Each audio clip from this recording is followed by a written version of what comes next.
Hello my YouTube family, welcome back to my channel. তো তোমরা সবাই কেমন আছো? আশা করছি ভালো আছো। আর আমিও খুব ভালো আছি মোটামুটি। ঠান্ডা টান্ডা লাগা এখনও রয়েছে, কালকে তোমাদের যেমন বললাম।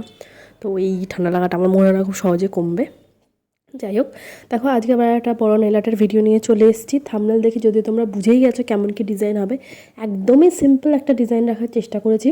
আর যারা একদম মানে মিনিমাল ডিজাইন চাও, একদম একটু স্টাইলিশ টাইপের হালকা কিছু একটা ডিজাইন হবে, তাদের জন্য কিন্তু বেস্ট এই ডিজাইনটা।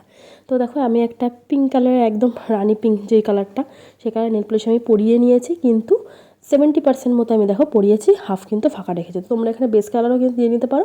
আর তোমাদের যদি না মনে হয় তাও কিন্তু বেস ছাড়াই এই নর্মালটা করতে পারো। আমি তো বেস ছাড়াই করেছি দেখো। তো দেওয়ার পর সেটাকে পুরোপুরি শুকিয়ে নেব। শুকিয়ে নিয়ে দেখো আমি ডটের টুলসে হোয়াইট কালার নেল পলিশ নিয়ে 6টা ডটের একটা আমি ফুল করেছি। যাই হোক, লাস্ট ডটটা আমার একটু টেরে বেঁকে গেছে, কারণ ওটা আমি একটু প্রসেসটা ভুল করেছিলাম। ফার্স্টে ওপরের 3টে দিতে হয়, তারপরে বাঁদিকের নিচেরটা, তারপর ডান দিকে নিচেরটা, তারপর নিচের মিডিলেরটা। এইভাবে 6টা ডট করলে তাহলে বেশি সুন্দর কিন্তু আসে। তোমাদের প্রসেসটা বলে দিলাম, তোমরা যদি এটা ফলো করো দেখবে 6টা ডটের ফুল খুব সুন্দর আসবে। এরপর দেখো পুরোটা ভরাট করে নিয়েছি হোয়াইট দিয়ে ভেতরটা।